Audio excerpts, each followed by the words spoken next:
Prochaine conférence sur le plateau de la Sierra Télé pour cet après-midi. Avec GECO, nous allons parler du guide des bonnes pratiques pour gérer ces biodéchets tout en étant dans la conformité de la réglementation sanitaire. Autour de la table pour cette conférence, Philippe Thauvin de l'ADEME, David Valenti de GECO, Olivier Robin, coprésident de MECO GECO, Gilles Castel, président du FCSI, Olivier Leviel, expert judiciaire sur les déchets près de la cour de Versailles. Et pour animer cette conférence, comme modérateur, Olivier Guichardaz, journaliste spécialisé dans les déchets pour le magazine Déchets Info. Olivier Guichardaz, je vous passe la parole. Merci. Bonjour. Donc, nous sommes là pour parler de déchets. C'est un peu particulier dans un salon consacré à la nourriture, mais on parle donc de déchets, de la nourriture, de biodéchets. Il y a un contexte réglementaire qui a changé récemment avec une obligation de gérer séparément ces biodéchets. Et donc les intervenants vont nous en parler. Je passe d'emblée la parole à Philippe Thauvin, qui va nous expliquer ce contexte réglementaire, quand ça a changé et en quoi ça a changé. Bonjour. Philippe Thauvin, ingénieur à l'ADEME. Merci. Oui, et en charge des traitements biologiques. Donc, cette affaire de biodéchets, c'est une longue histoire qui a commencé, comme souvent, par une réglementation européenne au niveau d'une directive. Ensuite, tout le monde m'entend, impeccable. Donc, une négociation... On n'entend peut-être pas très bien, vous entendez? Est-ce qu'on peut augmenter le volume du... Voilà, ça va mieux là? Est-ce que c'est mieux comme ça? Voilà, c'est mieux, merci. Voilà. Donc, le Grenelle de l'environnement, une longue négociation qui a donné lieu à une loi complexe, et puis toute une déclinaison, bien sûr, un décret, un arrêté, une circulaire. Vous aurez les références sur la diapo lorsque vous la téléchargerez. Et finalement, un guide de mise en œuvre rédigé par l'ADEME. Voilà. Alors maintenant, en second lieu, la définition des biodéchets a été donnée par la directive. La directive nous dit qu'il s'agit de déchets biodégradables de jardin ou de parc, des déchets alimentaires ou de cuisine. Enfin, nous donne une définition en 5 ou 6 lignes. Retenez deux choses, ce sont des déchets verts, des déchets alimentaires ou des huiles alimentaires usagées. Très simple. Voilà, nous, ce qui nous concerne, ce sont les déchets de cuisine et les huiles alimentaires. Exactement. Alors, la loi, maintenant, elle donne dans son article 204 obligation aux producteurs importants de biodéchets de faire la séparation de ces biodéchets, donc de les trier, pour les valoriser à des fins organiques, donc par retour au sol. En clair, ce qu'il faut bien expliquer, c'est qu'un restaurateur, en fonction de la quantité de biodéchets qu'il génère chaque année, ne peut plus les mettre dans la poubelle ordinaire. Hein. C'est bien ça. Exactement. Alors, pour cela, un gros producteur, c'est un établissement. Les choses se voient au niveau de l'établissement. L'établissement produit plus d'une certaine quantité de biodéchets par an. Et parce qu'il s'agissait de mettre en place une filière nouvelle, le seuil d'obligation a été rendu dégressif. On a commencé en 2012 à 120 tonnes an, puis d'année en année, on a baissé. 80, 40, aujourd'hui on en est à 20 tonnes an, et en 2016, on touchera les producteurs de 10 tonnes an, c'est-à-dire de nombreux restaurateurs. J'ai mis en face le nombre de repas qui étaient concernés. On est à 240 repas jour. Donc en 2016, ce sera 240 repas jour et de nombreux restaurateurs devront donc faire ce geste. Maintenant, il y a un seuil aussi pour les huiles alimentaires, hein, pareil, qui baisse d'année en année. Oui. Voilà, donc en 2015, on est à 150 litres par an. Et en 2016 à 60 litres par an. Tout à fait. Pour les huiles alimentaires, en fait, il y avait déjà obligation de ne pas les rejeter au réseau. La loi ne fait que confirmer ce fait en ajoutant à l'obligation de non-rejet une obligation de valorisation. Maintenant, de quel gisement parle-t-on? Alors, il y a en gros 22 millions de tonnes de biodéchets en France. Il y a des biodéchets ménagers à hauteur de 15 millions de tonnes. Les biodéchets des gros producteurs supérieurs à 10 tonnes an, ce dont on parle, représentent 4,7 millions de tonnes, dont 1,5 qui sont des déchets alimentaires et à peu près 1 million de la responsabilité de la restauration.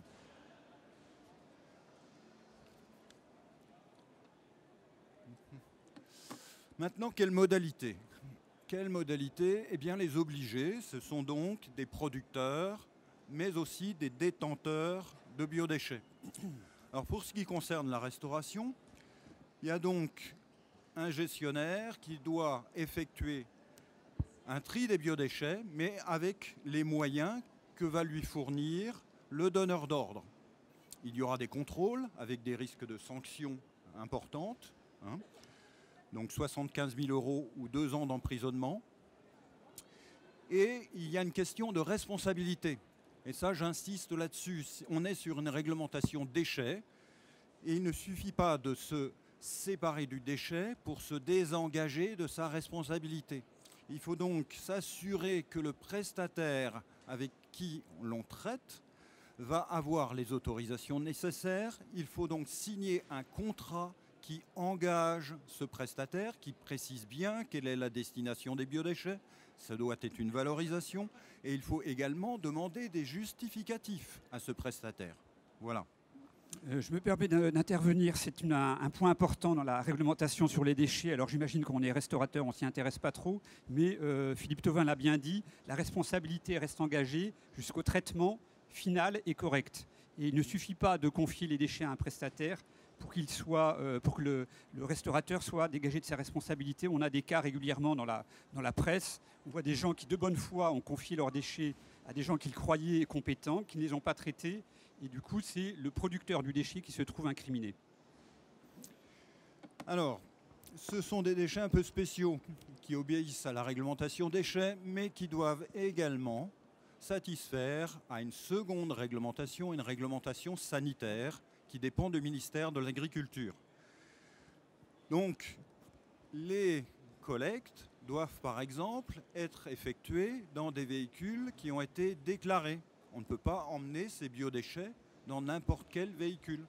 De plus, les traitements doivent être effectués sur des plateformes qui bénéficient d'un agrément sanitaire. Bon, c'est une démarche assez conséquente. Merci de tenir le micro un peu plus près. Oui. Donc, deux choses. Hein. C'est une réglementation déchets, mais aussi une réglementation sanitaire. Ça signifie que la filière doit obéir à des règles spécifiques, avec enregistrement des véhicules et puis agrément sanitaire des plateformes destinataires. Seules des plateformes bénéficiant d'un agrément sanitaire peuvent être habilitées à recevoir ce type de déchets. Alors, un focus aussi sur le séchage de biodéchets, parce que on voit ce type d'appareil se développer, disons, en grand nombre. Il ne faut pas qu'il y ait de confusion. Quand on met un déchet humide dans un sécheur, il en ressort un déchet sec. Mais je précise pour ceux qui n'auraient pas vu ce genre d'appareil, vous pourrez en voir probablement sur le salon. C'est des sociétés qui vous vendent des appareils qui sèchent les déchets et qui disent les hygiéniser. Mais il y a quelques problèmes de réglementation. Donc oui, tout à fait. Donc la plupart du temps, ce sont des appareils qui sont équipés d'une cuve entourée d'un bain d'huile. Donc on met les biodéchets à l'intérieur. Le bain d'huile est chauffé. Il y a de la vapeur d'eau qui s'en va. Dans le meilleur des cas, que de la vapeur d'eau. Mais l'important, c'est de concevoir que ce qui sort, c'est un déchet, pas du tout un compost, pas du tout un engrais organique, et que donc ce n'est pas une valorisation, ce n'est pas un compostage, le séchage n'est pas considéré comme hygiénisant, parce que l'hygiénisation n'est admise que sur une plateforme qui bénéficie d'un agrément sanitaire. Hygiéniser un endroit, c'est très bien, on a un produit hygiénisé à la sortie, mais si tout autour de l'équipement, il y a tout et n'importe quoi, la recontamination est immédiate. Donc ça ne suffit pas. L'agrément sanitaire, c'est tout un process, c'est toute une plateforme qui bénéficie d'un agrément. Toute la démarche, tout le process est examiné. Voilà. Donc ces déchets ne peuvent être ensuite que compostés sur un site agréé et il faut considérer qu'il présente un avantage logistique. Très clairement, on partait d'un déchet qui contenait 85% d'eau, il descend à 15% d'eau. Donc il y a une réduction du poids et du volume. Il y a une certaine stabilité qui permet de ralentir la fréquence de collecte. Mais voilà, vous avez un déchet qui est plus facile en pré-collecte mais qui ne vous exonère en rien de vos obligations de valorisation ultérieures. Voilà, je voulais terminer là-dessus. On vous remercie. Voilà, merci Philippe Thauvin. Donc à retenir, le sécheur sèche mais ne traite pas les déchets, stricto sensu. Olivier Leviel, vous êtes expert judiciaire auprès de la Cour d'appel de Douai. Vous travaillez aussi chez un opérateur de traitement de déchets. Vous allez nous parler de la notion de comment il faut traiter les sous-produits animaux contenus dans les déchets, dans les biodéchets de restauration. Merci. Alors peut-être d'abord préciser ce que sont des sous-produits animaux. Alors, en l'occurrence, les déchets de cuisine et de table, comme l'a précisé M. Thauvin, sont des déchets au titre de la directive CE de 2008, mais ce sont également des sous-produits animaux de catégorie 3 au titre de la réglementation CE et du 1069-2009. Les pré-traitements, comme ça a déjà été indiqué, c'est-à-dire séchage ou compostage in situ, ne changent pas le statut de ce déchet, qui reste un déchet et sous-produits animaux de catégorie 3. Il y a des prérequis à la mise en place d'une filière de collecte réglementaire. Tout d'abord, l'enregistrement de la flotte de véhicules auprès des services sanitaires. Le véhicule doit apposer un autocollant vert avec écrit en blanc à l'intérieur catégorie 3 impropre à la consommation humaine. En termes de traçabilité, il y a un certain nombre de documents qui sont imposés par le législateur. Tout d'abord, la mise en place d'un ce qu'on appelle un DAC, un document d'accompagnement commercial, qui reprend toutes les caractéristiques du déchet. Et en l'occurrence, la catégorisation du déchet par rapport à la réglementation sanitaire. Dans le cadre des sous-produits animaux catégorie 3 et des déchets de cuisine et de table, le détenteur du déchet doit apposer la lettre P qui classe les déchets de relief de repas. Lié à la réglementation de déchets, il faut évidemment que le collecteur-traiteur ait un registre de déchets, qu'il utilise une lettre de voiture, qu'il ait déclaré préalablement auprès du préfet son activité si elle est supérieure à une demi-tonne à chaque chargement, et puis l'utilisation d'un bordereau de suivi de déchets. En termes d'hygiène et de sécurité sanitaire, il faut savoir que les contenants de collecte ainsi que les véhicules doivent systématiquement être lavés puis désinfectés. Et en l'occurrence, certaines expériences ont montré que les bennes ordures ménagères classiquement utilisées pour collecter les déchets des particuliers ou les déchets industriels n'ont pas les prérequis liés au risque de fuite de ces biodéchets au niveau du sol.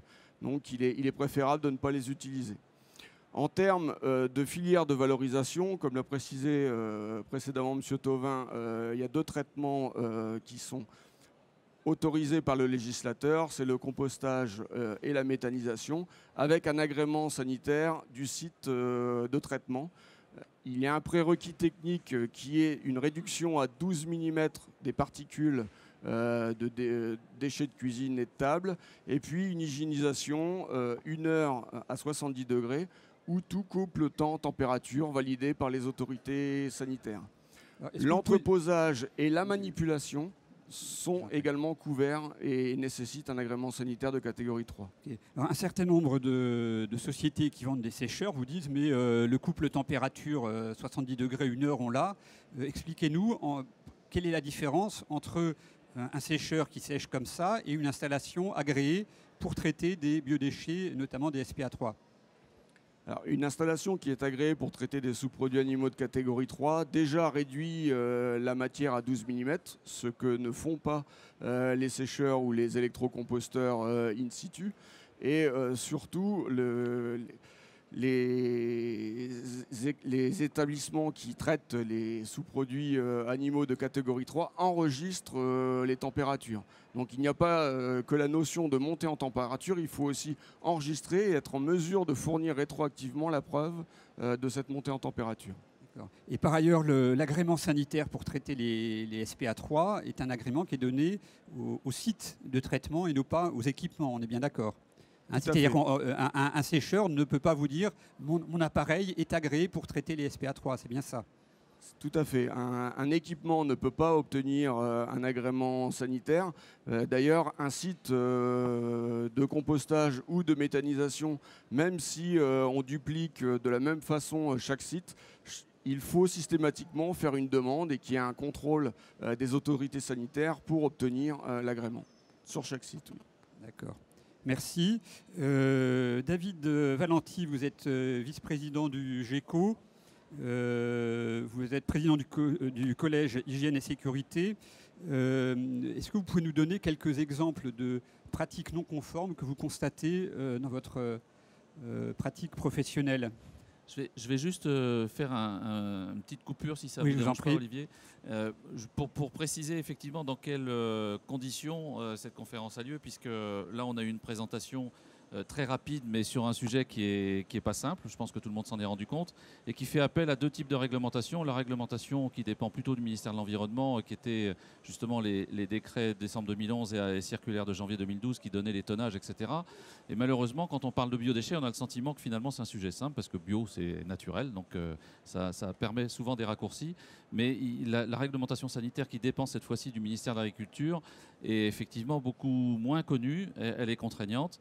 Et c'est important de la connaître parce que c'est là où se situent les risques sanitaires. Et donc, tout simplement, la DDPP qui a remonté à son ministère de tutelle certaines pratiques observées qui lui posaient question sur le plan de la sécurité sanitaire, a organisé un rendez-vous au mois de juillet l'année dernière avec différentes parties prenantes, dont le GECO, et fort de cet état des lieux, a demandé au GECO, qui était la seule organisation professionnelle, je dirais, non partie prenante en tant qu'acteur sur le marché des déchets, a demandé au GECO de créer un groupe de travail pour mettre en place un guide des bonnes pratiques, de manière à faire en sorte que cette information réglementaire et sur les bonnes pratiques, comme son nom l'indique, puisse être diffusée auprès de toutes les parties prenantes et a priori surtout au niveau des restaurateurs.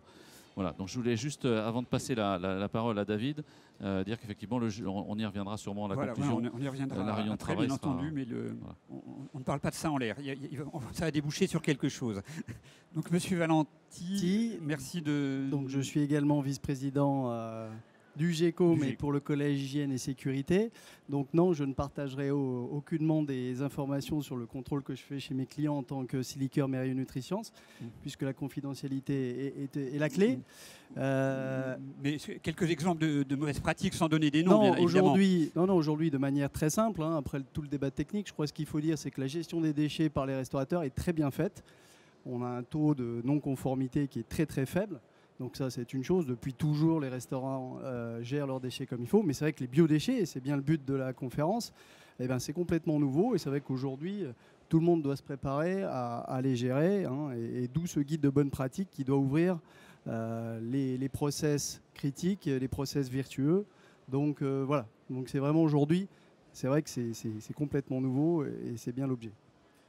Ok. Alors, je vais interroger Monsieur Gilles Castel. Vous êtes président du FCSI qui regroupe des consultants pour la conception de cuisine. C'est cela. Okay. Vous allez participer à la rédaction de ce guide du GECO sur les bonnes pratiques de gestion des biodéchets. Quelle sensibilité vous sentez actuellement dans le monde de la cuisine à cette gestion? Est-ce que les gens sont prêts à s'investir? Est-ce qu'ils sont bien informés d'abord? Peut-être pas, manifestement. Il va falloir faire un guide. Bien, en fait, le FCSI effectivement regroupe des consultants, donc programmistes, assistants à maîtrise d'ouvrage, architectes, maîtres d'œuvre et autres, et des industriels. Et on avait déjà, il y a 2 ans, diffusé lors du dernier CIRA un ouvrage sur la gestion des déchets en restauration pour essayer d'éclairer un petit peu les filières de la branche sur les bonnes pratiques en matière de concept, de valorisation de déchets, d'outils, de solutions, etc. à apporter, avec des exemples. Et on se rend compte encore aujourd'hui, après avoir diffusé assez largement cet ouvrage, que la réglementation évolue, qu'elle a plutôt tendance à être encore plus directive et comme le disait Olivier un petit peu, a touché plusieurs ministères et cadres réglementaires.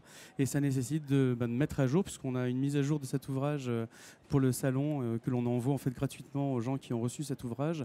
Et c'est tout naturellement que lorsque le GECO a fait appel à nous pour participer à cette table ronde, pour la rédaction de ce guide, on a déjà effectivement produit un gros travail il y a 2 ans de ça sur cette démarche. C'est vrai que nos clients aujourd'hui sont prêts à s'inscrire dans une démarche de valorisation. Ça fait partie même du bilan sociétal de l'entreprise, donc ça va vraiment au-delà de la simple gestion des déchets au niveau du restaurant. Mais quelles solutions techniques, comment trier, comment le collecter, comment le transporter jusqu'au centre de revalorisation, que ce soit par méthanisation ou que ce soit par compost, ça reste encore un travail fastidieux et compliqué en termes de traçabilité.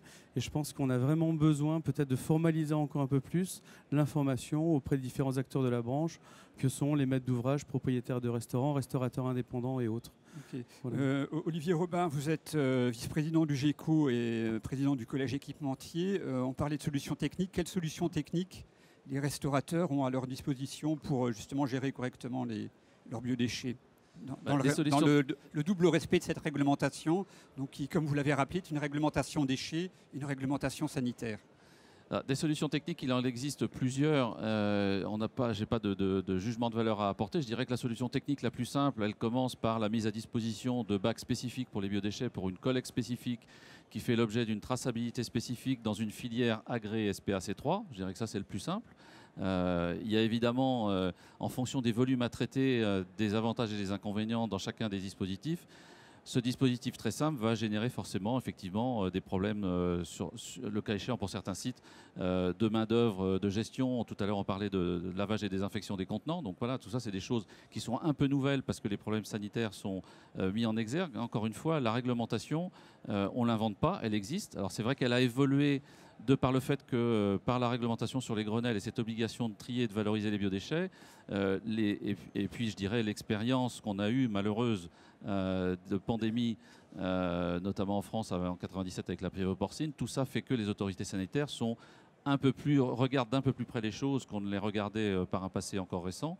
Voilà. Donc il existe des dispositifs techniques qui sont, à mon sens, encore une fois, ce n'est pas des dispositifs agréés sur le plan filière SPA3, donc ça ne peut être que des dispositifs qui facilitent les process et la gestion des biodéchets sur le site pour le restaurateur, mais qui en aucune façon ne peuvent prétendre à valoriser ces biodéchets. Je crois que vraiment c'est important de le repréciser encore une fois.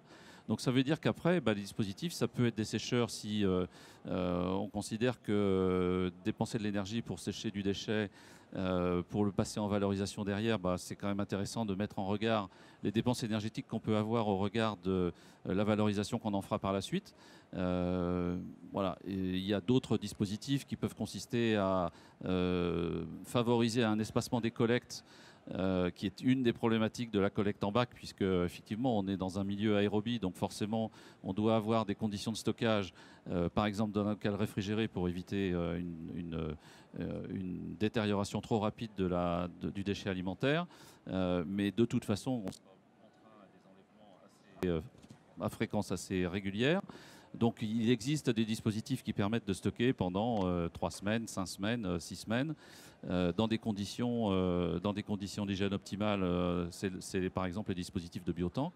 Voilà, chacun choisira ses dispositifs en fonction de ses contraintes de site, en fonction des coûts aussi, puisque tout ça, ça a des coûts. Qui dit acquisition de matériel dit forcément ou investissement, ou en tout cas intégrer ça dans des coûts. Ça peut générer des économies en termes de process, sinon ça n'a pas, à mon sens, d'intérêt. C'est-à-dire que si on fait l'effort de s'équiper d'un dispositif technique, c'est que derrière, il doit y avoir des avantages à ça.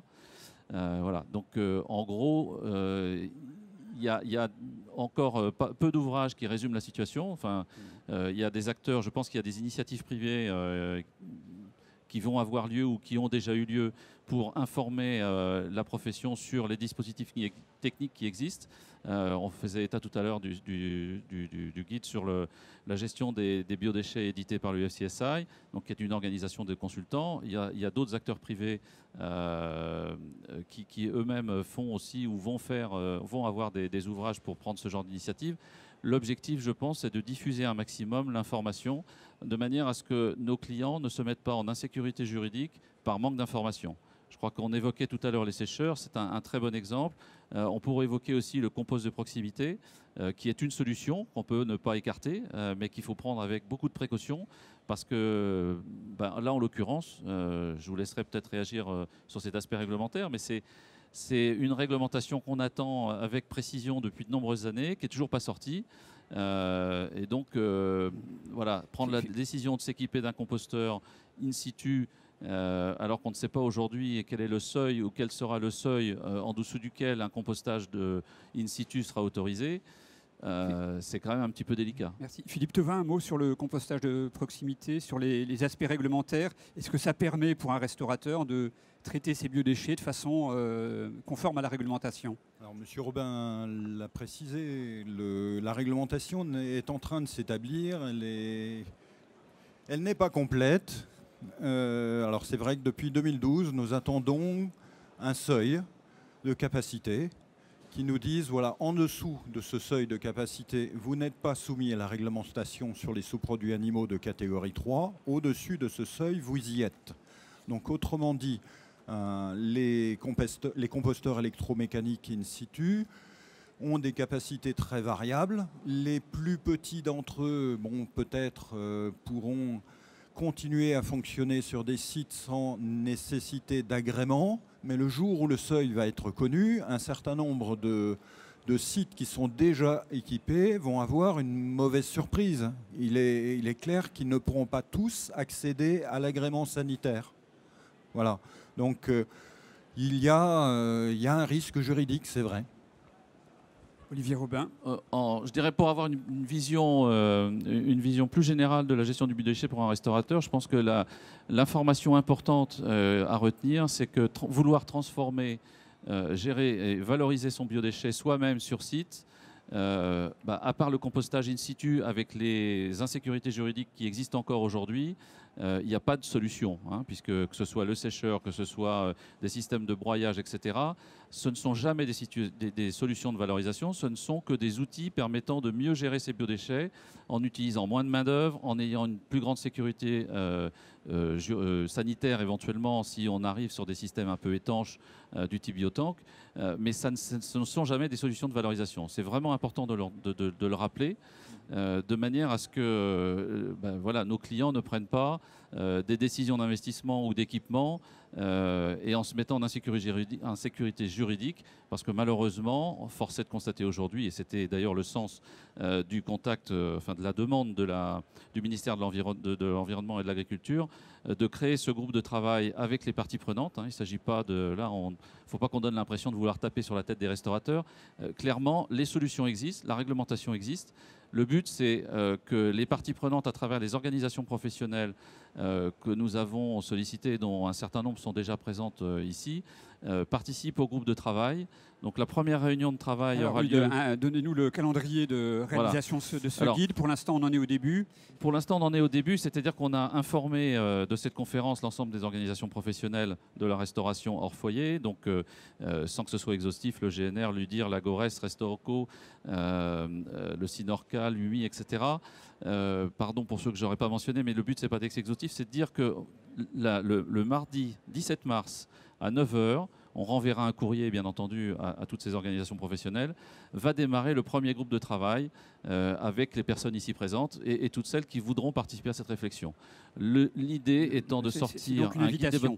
Pardon ? C'est donc une invitation que vous lancez. Voilà, absolument. Okay. Et l'objectif est de lancer, de sortir un guide. Ça, c'est important de le noter. C'est que ce ne sera pas un énième ouvrage. Ce sera vraiment un document très officiel puisque c'est une initiative non pas du GECO, mais du ministère de l'Agriculture, qui va valider ces travaux une fois qu'ils auront été couchés sur papier. Ils seront validés par le ministère de l'Agriculture, le ministère de l'Environnement, qui lui aussi a sa mot à dire sur une partie de la réglementation. Ça passera par l'ANSES et ça passera au journal officiel.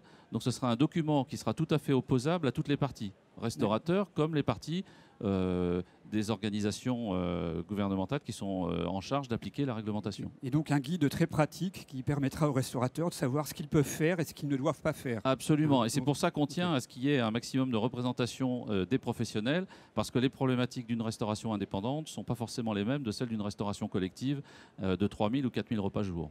D'accord. Très bien. Est-ce qu'il y a des questions parmi les personnes assistant à la conférence, madame?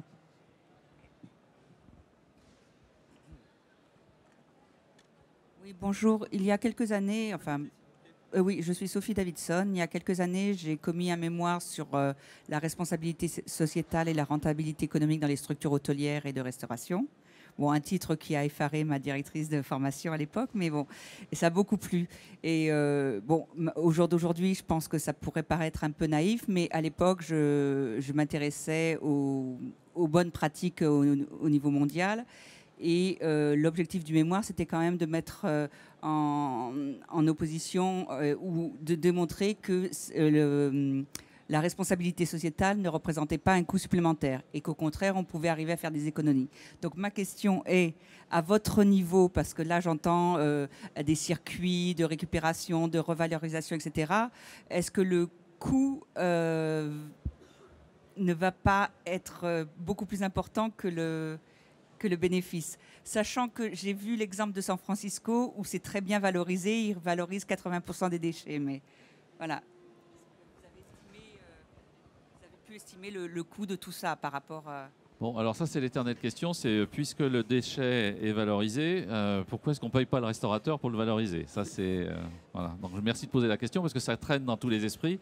Je crois que je vais laisser la parole Olivier Leviel, parce que je pense qu'il vous travaillez chez un épurateur. On on entend souvent dire qu'il y a de l'or dans les poubelles. En fait, on sait bien que quand on travaille dans les poubelles, s'il y avait de l'or, on le saurait. Donc les déchets ont un coût, hein, c'est bien ça. Oui, tout à fait. Par rapport à ce qui vous a été précédemment expliqué, c'est-à-dire le besoin d'enregistrer, de nettoyer les camions, les véhicules ou les équipements, toutes ces filières-là, quand elles sont faites conformément à la réglementation, c'est un surcroît de main-d'œuvre, c'est un surcroît de matériel. Donc c'est des filières qui, de toute façon, vont coûter au départ plus cher que la collecte des déchets classiques. Est-ce que vous pouvez donner des fourchettes de coûts peut-être à, genre, je ne sais pas si on peut les donner à la tonne par nombre de couverts, je ne sais pas. Philippe Thauvin? Oui, alors il est vrai que plus le seuil d'obligation descend, on a commencé à 120 tonnants. Alors sur 120 tonnants de biodéchets, il est possible de réviser les systèmes de collecte et d'obtenir, disons, des coûts qui sont parfois plus faibles après qu'avant. Quand on atteint par contre les seuils les plus faibles, il faut quand même s'attendre à ce qu'il y ait, puisqu'il y a une plus-value environnementale aussi, une plus-value de service qui se paye à un moment ou à un autre, c'est clair. Alors voilà, alors en termes de coûts, il y a eu une expérience parisienne où malgré tout, on est arrivé sur la collecte des biodéchets à un coût facturé qui était du même ordre que pour la collecte des déchets résiduels, c'est-à-dire 250 € la tonne, collecte et traitement. D'accord. Merci. Olivier Robin. Oui, en complément d'information, je dirais, ça effectivement, il y a une prestation, donc comme toute prestation, elle se paye puisqu'elle a des contraintes. Bon, et aujourd'hui, s'il devait y avoir une diminution des coûts, ça irait vers une prise en compte plus importante sur le plan financier de la valorisation de ces biodéchets. Ça peut passer par là. Ce qui veut dire que dans un premier temps, le restaurateur, sur quoi il doit focuser son intention, non pas en prenant les tarifs qui lui sont proposés pour la collecte et la valorisation sans mise en concurrence, ce n'est pas le débat, mais il faut être conscient qu'il y a un coût. Ça veut dire que le gain financier, il peut l'avoir sur deux aspects. Une diminution de ses coûts dans ses process, c'est-à-dire le fait de devoir trier, valoriser ses biodéchets, ça nécessite un changement des process dans le fonctionnement du restaurant. Comment je peux modifier mes process à moindre coût?